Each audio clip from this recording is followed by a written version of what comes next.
پڑھنے کے بعد پھر 11 مرتبہ درود پاک پڑھیں اور اپنی شادی کے لیے دعا کریں. یہ 3 مہینے تک مسلسل کریں. ان 3 مہینوں میں انشاءاللہ تعالی ایک تو ان کی شادی کے اسباب پیدا ہو جائیں گے. یعنی اگر کسی کے پاس جہیز کا سامان نہیں ہے, شادی کے اخراجات نہیں ہے, اس کا بندوبست بھی غیب سے ہو جائے گا اور رشتہ بھی اللہ کے فضل و کرم سے بہت اچھی جگہ پہ ہوگا. یہ دونوں عمل ایک مکمل علاج ہے, خصوصاً ان لوگوں کے لیے جن کی شادیوں پر بندش کی گئی ہو کسی بد عمل کے ذریعے سے. اچھا ٹھیک. اچھا اب بات کرتے ہیں جنات کی, کہ جنات کا بھی سنا ہے کہ بہت اثرات ہوتے ہیں.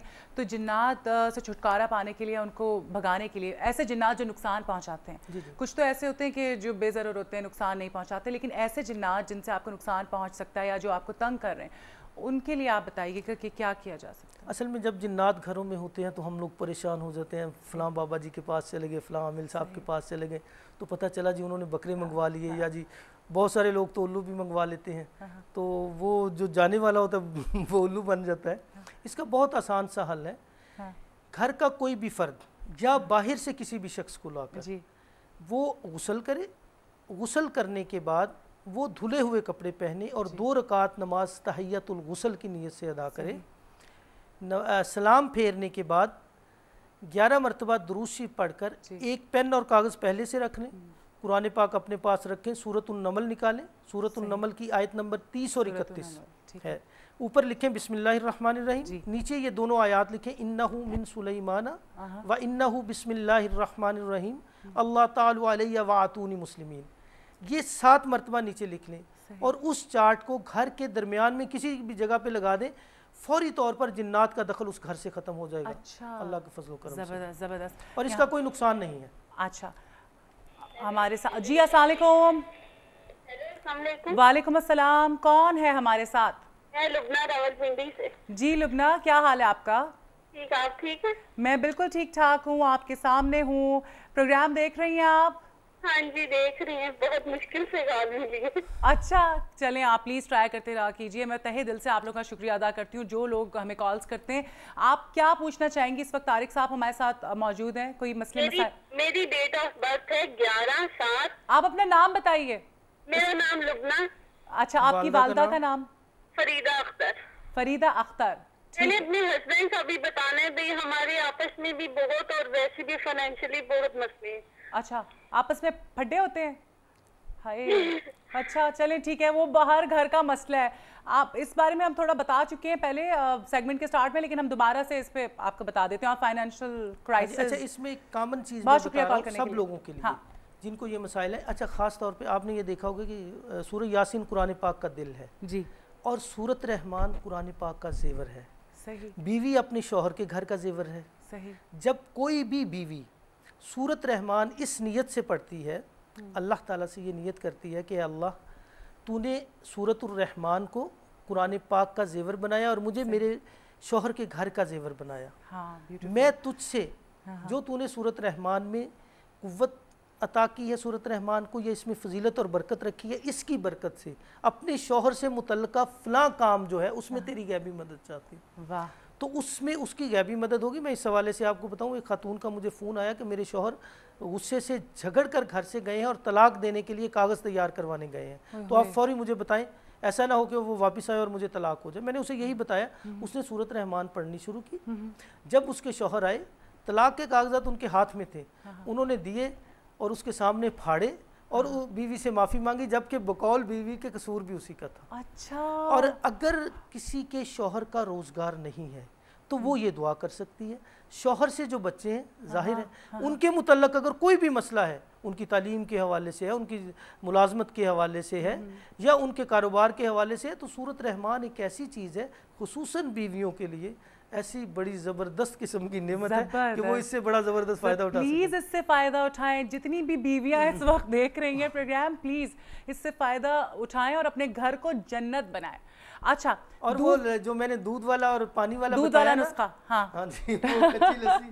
اچھا اب آپ سوچیں کیا کیا فائدے. لبنہ جو ہے نا یہ گھر میں استعمال کریں. بالکل, وہ دودھ میں زیادہ مقدار میں پانی ڈال کے جو چھڑکنا ہے اور میاں پہ بھی چھڑک دیں اور یہ بھی اچھا یہ بھی ہوتا ہے لوگوں کو کہ اگر اس طرح سے کچھ پڑھ رہے ہو اتنے مس کانسیپٹس اس کو جب آپ یہ سارا عمل کر رہے ہو صرف دل میں بسم اللہ الرحمن الرحیم پڑھتے ہیں یہ خاص لوگ یہ بھی سمجھتے ہیں کوئی جادو نہ کر رہے ہوں.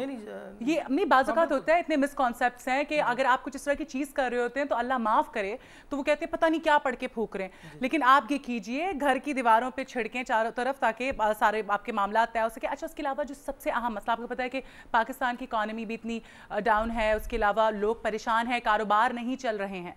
اچھا اس حوالے سے حضرت ابوبکر صدیق رضی اللہ تعالیٰ عنہ سے ایک روایت ہے کہ ایک شخص حضور صلی اللہ علیہ وآلہ وسلم کی خدمت میں حاضر ہوا اور فرمایا کہ یا رسول اللہ صلی اللہ علیہ وسلم دنیا مجھ سے روٹھ گئی ہے. آپ صلی اللہ علیہ وآلہ وسلم نے فرمایا تم وہ تسبیح کیوں نہیں پڑھتے جس سے اللہ تعالیٰ ملائکہ اور انسانوں کو رزق عطا کرتا ہے؟ تو اس نے کہا یا رسول اللہ صلی اللہ علیہ وسلم مجھے میرے علم میں نہیں ہے. تو آپ صلی اللہ علیہ وسلم نے فرمایا کہ صبح فجر کی سنت اور فرض کے درمیان 100 مرتبہ سبحان اللہ و بحمدہ سبحان اللہ العظیم و بحمدہ استغفر اللہ پڑھ لیا کرو. تو اس سے دنیا تمہارے پاس ذلیل ہو کر آئے گی. جب اس نے یہ عمل شروع کیا تو اس کے بعد لوگوں نے دیکھا کہ چند دنوں کے اندر کشائش رزق شروع ہو گئی تھی. ہمارے اندر اصل میں یہ کمیاں ہیں. اچھا ایک چیز میری تحقیق ہے, جو حدیث مستند حدیث ہے اس سے جو عمل آپ کرنا چاہتے ہیں, اگر اس حدیث کے الفاظ کو لکھ کر مضمون کو لکھ کر آپ اپنی جیب میں رکھ لیں اور پھر وہ عمل کریں تو وہ بہت زیادہ تیر بہدف ہوگا.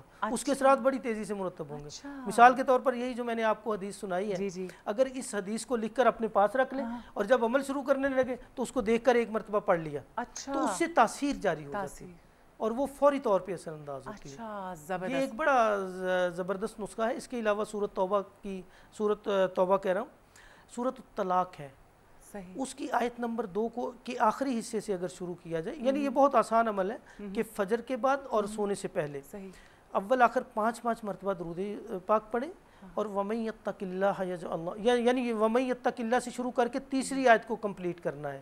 یہ 11 مرتبہ صبح اور 11 مرتبہ رات کو کر لیں تو میں آپ کو بتاؤں 10-11 دنوں کے اندر آپ دیکھیں گے کہ آپ کو کشائش رزق شروع ہو جائے گی. صحیح.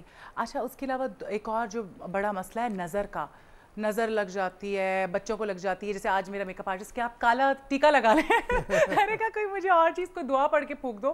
تو کچھ بتائیں ایسا کہ نظر سے کیسے بچا جا سکتا ہے, اور نظر تو پتھر بھی سنا ہے کہ وہ توڑ دیتی ہے, اتنی خطرناک ہوتی ہے. وہ جو میں نے شروع میں ایک دعا آپ کو بتائی ہے, بسم اللہ الذی لا یضر مع اسمہ شیء فی الارض ولا فی السماء وهو السمیع العلیم, اگر صبح آدمی نے 3 مرتبہ پڑھ لی پھر تو نظر لگنے کا سوال ہی پیدا نہیں ہوتا. اسی طرح سورۃ طلاق کی آخری آیت ہے حسبی اللہ لا الہ الا هو علیہ توکلت وهو رب العرش العظیم, اس کو 7 مرتبہ پڑھ لیں تو کوئی کسی قسم کا نقصان پہنچنے کا اندیشہ نہیں. لیکن نظر لگ جانے کے بعد عموماً بچوں کو والدین کی نظر لگ جاتی ہے. اگر والدہ یا گھر کو کوئی بھی فرد صبح کے وقت یا شام کے وقت ایک روٹین بنا لے کہ سورۃ کوثر ہے باوضو پڑھنا ہے, بسم اللہ الرحمن الرحیم انا اعطیناک الکوثر فصلی لربک وانحر ان شانئک هو الابتر, اس کے چہرے پہ پھونک مار دیں. پھر یہ پڑھے پھر پھونک مار دیں, یعنی ہر مرتبہ بسم اللہ کے ساتھ سورۃ کوثر مکمل پڑھ کے چہرے پہ پھونک ماریں. یہ 7 مرتبہ کریں تو نظر فوری اتر جائے گی. لیکن اس کے بڑے لوگوں کو نظر لگتی ہے, جیسے آپ نے کہا نظر تو پتھر بھی پھاڑ دیتی ہے. اگر آدمی ایک روٹین بنا لے, چاہے ہفتے میں 1 مرتبہ کر لے, سورۃ الفلق ہے, اس کو کالی سیاہی سے کسی کاغذ پر یا کسی چینی کی پلیٹ پہ لکھ کے دھو کر پی لیا کرے, فوراً نظر اتر جاتا ہے. اچھا زبردست. یہاں پر ہم کال لیتے ہیں, دیکھتے ہیں کون ہے ہمارے ساتھ. ہیلو السلام علیکم.